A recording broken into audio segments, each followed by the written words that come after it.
Welcome to Educare English school and educate tutorial.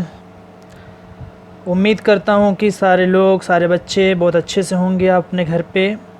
आज मैं आपको एक्सरसाइज 7.4 का क्वेश्चन नंबर 2 सॉल्व करने जा रहा हूँ।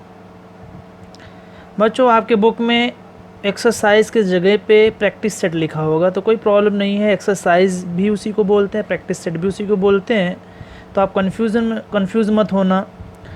एक्सरसाइज 7.4 बोलो चाहे प्रैक्टिस सेट 7.4 बोलो, आपके बुक में तो प्रैक्टिस सेट 7.4 है, तो आप एक्सरसाइज है, तो इसमें कन्फ्यूज़न में मत रहना। इस क्वेश्चन के अंदर क्या करना है, सबसे पहले देखते हैं क्या लिखा हुआ है इस क्वेश्चन के अंदर। इन द फिगर 7.44, ये आपका जो साइड में एक फिगर दिया हुआ है, इस फिगर का जो नंबरिंग दिया हुआ है 7.44 है। एक सर्कल है, सर्कल का एक सेंटर है O है, P से लेकर R तक का कॉर्ड है, Q एक पॉइंट है। तो आपको आगे क्या करना है इसके अंदर देखते हैं। O is the centre of the circle, जैसा कि बोल रहा है O क्या है, सर्कल का एक सेंटर है। आई मेजर R PQR 60 डिग्री, बोल रहा है कि PQR ये मेज़र R की वैल्यू कितनी है, 60 डिग्री दी हुई है। OP is equal to 10 centimetre, OP आपको दिया हुआ है, O से लेकर P तक का दिया हुआ है 10 centimetre. Find the area of the shaded reason, बोल रहा है कि जो शेडेड रीजन मतलब ये पूछ रहा है एरिया ऑफ द सेगमेंट की बात कर रहा हूँ, ना कि सेक्टर। ये जो कलर किया हुआ है ब्लैक कलर का, वो निकालने के लिए बोल रहा है। इसको हम लोग बोलते हैं एरिया ऑफ द सेगमेंट बोलते हैं, तो एरिया ऑफ द सेगमेंट निकालना है। पाई की वैल्यू इसके अंदर जो इस्तेमाल करनी है 3.14 इस्तेमाल करना है, और √3 की वैल्यू ऑलरेडी इसके अंदर दिया हुआ 1.73। तो कैसे सॉल्व करेंगे इसको, वह स्टेप बाय स्टेप देखते हैं। तो देखते हैं इसको कैसे सॉल्व करते हैं। यहाँ पे जो सॉल्यूशन में सबसे पहले हम देखते हैं क्या चीज़ दिया हुआ। देखिए मेज़र R PQR, ये जो PQR जो है ये एंगल है, ये एंगल आपको दिया हुआ 60 डिग्री। तो आप ऐसे लिख सकते हैं measure arc PQR is equal to 60 degree. इसी को हम और करके और theta is equal to 60 degree लिख सकते हैं।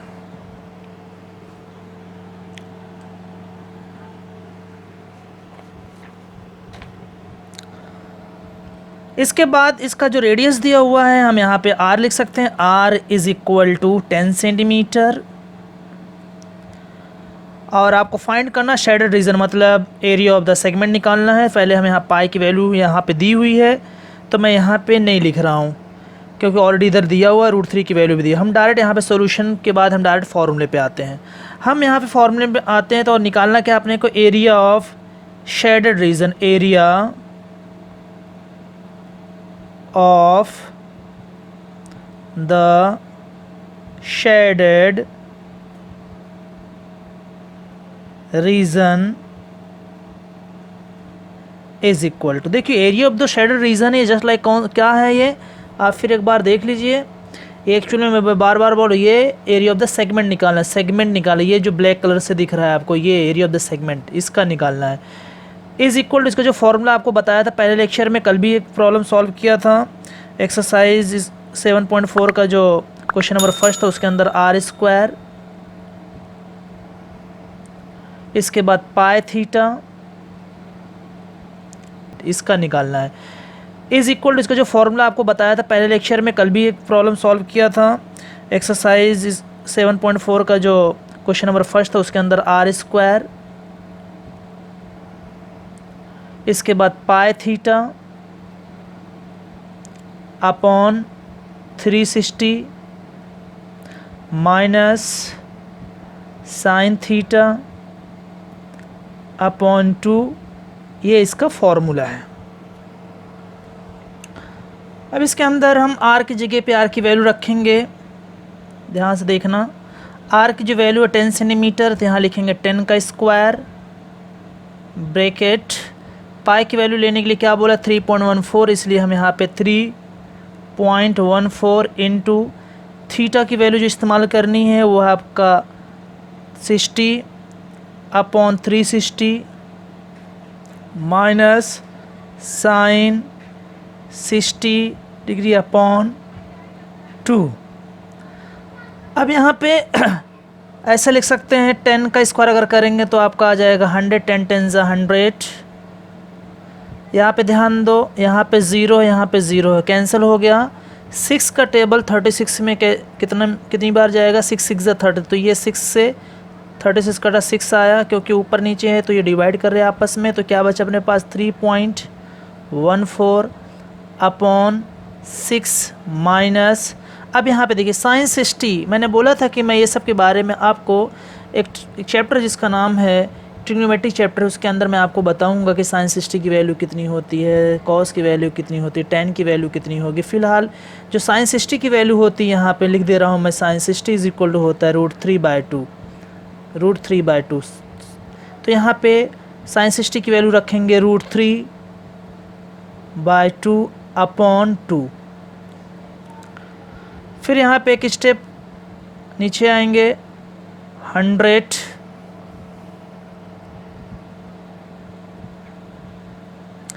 3.14 अपॉन 6 माइनस, ये देखिए √3/2 फिर 2, तो ये 2 और 2 आपस में मल्टीप्लाई करेंगे। इसका जो लिखा हुआ इसका मतलब मैं इधर लिख के बता दे रहा हूँ आपको। देखिए इसका मतलब ये लिखा है √3/2 को डिवाइड किया जा रहा है 2 से, इसी को हम ऐसे लिख सकते हैं √3/2 डिवाइड बाय 2, ऐसा लिख सकते हैं। इसी को हम ऐसे लिख सकते हैं √3/2 इंटू 1/2। इंटू जब होता है मतलब मल्टीप्लिकेशन जब होता है तो उल्टा हो जाता है, तो ये 2 से 2 क्या होंगे आपस में मल्टीप्लाई, तो हो जाएगा डायरेक्ट क्या √3/4। तो डायरेक्ट हम यहाँ पर लिख सकते हैं √3/4 ब्रैकेट क्लोज। फिर आगे स्टेप पे 100 वैसे लिख दे रहा हूँ मैं, 3.14 अपॉन 6 माइनस, देखिए √3 की वैल्यू मैंने बोला था, √3 की वैल्यू कितना दिया 1.73, तो यहाँ लिखेंगे 1.73 अपॉन 4। अब यहाँ पे एक बात ध्यान रखना, देखिए यहाँ पे 6 है, यहाँ पे 4 है, ए भी फ्रैक्शन है, ए भी फ्रैक्शन, ए भी रेशियो, ए भी रेशियो। मैंने कल ही आपको मैं तो इसके पहले वाले लेक्चर में आपको समझाया था कि जब कभी भी फ्रैक्शन का एडिशन हो, सब्ट्रैक्शन हो, तो सबसे ज़रूरी है कि इसका डिनोमिनेटर क्या होना चाहिए, इक्वल होना चाहिए। एक तरीका यह है कि इस 4 से हम इसके ऊपर नीचे मल्टीप्लाई कर दें और इस 6 के इसके ऊपर नीचे मल्टीप्लाई कर रहे हैं, तो अगर हम इससे 6 से 4 में करेंगे तो 6 4 24 और 6 4 24 हो जाएगा, बराबर हो जाएगा। एक तरीका यह है कि आप अपने दिमाग से देख सकते हैं कि इसमें किस चीज़ से नंबर से मल्टीप्लाई कर दें कि, और इसमें किस चीज़ से मल्टीप्लाई करें कि दोनों आपस में बराबर। तो देखिए कौन से टेबल में आता है कि जो दोनों का टेबल में आते हैं, तो 6 0 12 भी होता है और 4 3 12 होता है। तो हम क्या करेंगे, इसके ऊपर नीचे 2 से मल्टीप्लाई करेंगे और इसके ऊपर नीचे हम 3 से मल्टीप्लाई करेंगे, 4 3 12 हो जाएगा, 6 2 12 हो जाएगा, तो डिनोमिनेटर इक्वल हो जाएगा। इसका एक मैं आपको करके बताऊंगा कि कैसे इसको करते हैं। एक तीसरा तरीका भी इसके लिए, 100 3.14 into 2 upon 6 into 2 minus 1.73 into 3 upon 4 into 3 bracket close. फिर यहाँ पे फिर से देख लीजिए, अब देखिए 4 3 12 हो जाएगा, 6 2 12 दोनों इक्वल हो जाएंगे। जब किसी एक ही नंबर से ऊपर नीचे जब मल्टीप्लाई या डिवाइड किया जाता है तो कोई फ़र्क नहीं पड़ता, नंबर में कुछ चेंजेस नहीं आता है। तो 100 यहाँ पे अब देखो 4 2 4 ज़ा 8, 2 1 ज़ा 2, 2 3 ज़ा 6, तो 6.28, 2 के बाद पॉइंट लगाया और यहाँ पे 6 2 ज़ा 12 माइनस 3 3 ज़ा 9, 3 7 ज़ा 21, 21 का 1, 3 1 ज़ा 3, 3 2 5, 2 के बाद पॉइंट अपॉन 4 3 ज़ा 12। अब देखिए यहाँ पे 12 आ गया, यहाँ पे 12 आ गया, इसका मतलब डिनोमिनेटर इक्वल हो गया। अब न्यूमरेटर को क्या करेंगे हम लोग, आसानी से सब्ट्रैक्शन करना हो तो सब्ट्रैक्शन कर सकते हैं, एडिशन करना हो तो एडिशन कर सकते हैं। तो यहाँ पे सब्ट्रैक्शन करना है तो ये 6.28 में से 5.19 को माइनस कर देंगे तो क्या आएगा आपके पास 6.28 माइनस 5.19 अपॉन 12, जो नीचे डिनोमिनेटर रहता है एक ही बार लिखा जाता है। अब इसको माइनस कर लेते हैं, यहाँ पे बाजू में दिखा देता हूँ मैं करके, 6.28 और 5.19 माइनस कर दें।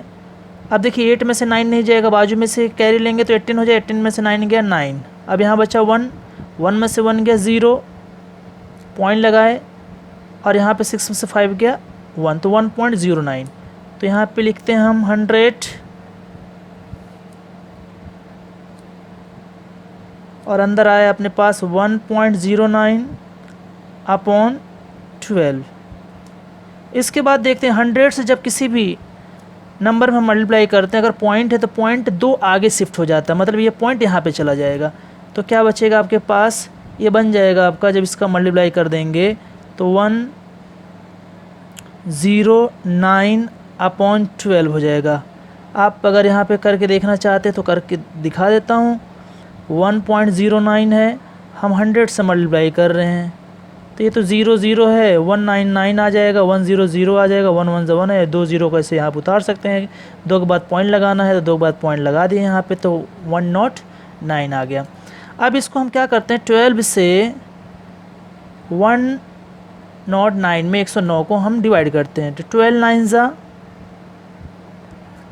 108, 9 में से 8 के 1 आएगा, यहाँ बचा कुछ भी नहीं, यहाँ पे कुछ भी नहीं, पॉइंट लगाए, फिर यहाँ पे 0 बढ़ाए, फिर यहाँ 0 बढ़ाओ, फिर यहाँ पे 0 बढ़ाओ, फिर 12 8 ज़ा 96, 10 में 6 के फिर 4, यहाँ कुछ नहीं, यहाँ 0 बढ़ाओ, 12 3 ज़ा 36, ये बार बार आता रहेगा 9.08।